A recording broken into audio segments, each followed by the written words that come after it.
Continuons avec la Aqidah des Raziyayn. Ils ont dit, troisième point, que le destin, sont bons et sont mauvais, proviennent d'Allah Azza wa Jal.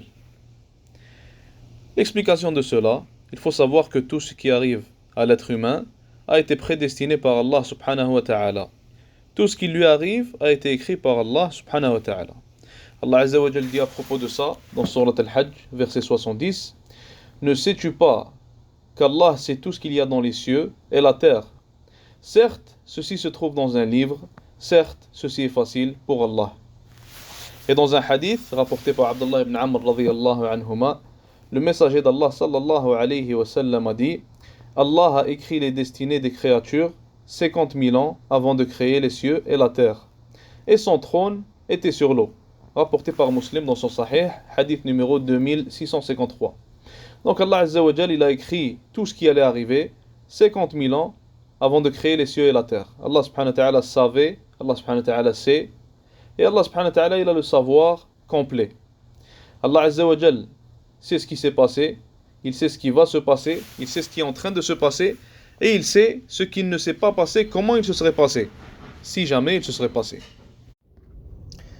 Donc, nous croyons aussi que tout ce qu'Allah Azza wa Jal écrit pour l'être humain, alors c'est nécessairement, obligatoirement, une bonne chose pour l'être humain.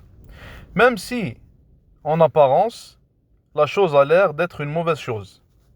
Même si le proche de quelqu'un meurt, ou s'il perd un membre, ou il perd de l'argent, ou il est touché par un divorce, ou même si un pays est même touché par une guerre ou quoi que ce soit, ça reste un bien pour l'être humain auprès d'Allah subhanahu wa ta'ala. Car Allah Azza wa Jal, c'est le plus savant et le plus sage.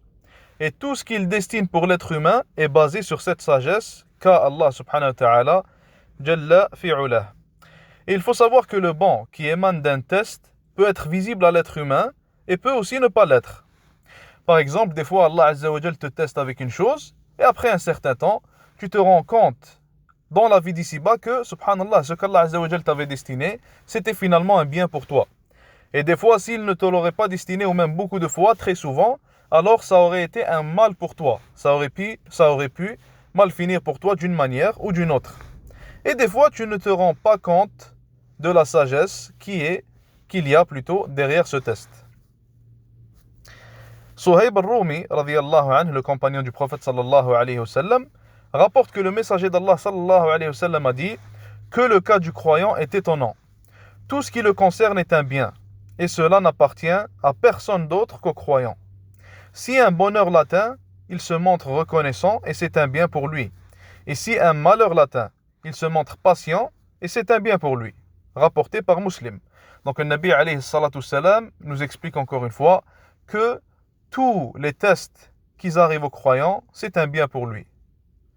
Il faut simplement que le croyant soit patient, qu'il comprenne que ce qu'Allah Azza wa Jal fait, ce n'est pas pour rien et c'est par sagesse, qu'il comprenne qu'Allah Azza wa Jal ne lui veut que du bien, et Allah subhanahu wa ta'ala le récompensera. Et le bien qui émane d'un test peut aussi être un bien qu'Allah subhanahu wa ta'ala te réserve dans l'au-delà et non pas dans la dunya. Il se peut que cette récompense, des fois, elle t'est réservée et que tu la verras seulement après ta mort. Si tu es patient face au test, bien sûr. Allah Azza wa Jal, il dit, en parlant de cela, en promettant la récompense aux patients, il dit, les patients recevront leur pleine récompense sans compter. Et un autre point, c'est qu'il faut savoir que la volonté d'Allah subhanahu wa ta'ala se divise en deux types. On a l'irada al-kawniya et l'irada al-shar'iyya. Qu'est-ce que l'irada al-kawniya? L'irada al-kawniya, c'est la volonté d'Allah subhanahu wa ta'ala dans sa création. Allah Azza wa Jal, des fois, de par sa volonté, il désire qu'il arrive une bonne chose à telle personne ou une mauvaise chose à une autre personne. Allah Azza wa Jal décide que dans tel pays, un jour, il y a une guerre. Allah Azza wa Jal décide qu'un jour, telle personne, elle devient riche. Ou son dua est accepté, elle a ce qu'elle veut. Une bonne nouvelle lui arrive, ou quoi que ce soit. Dans ce cas-ci, tout cela fait partie de la volonté qui est reliée à la création d'Allah subhanahu wa ta'ala, al-irada al-kawniya.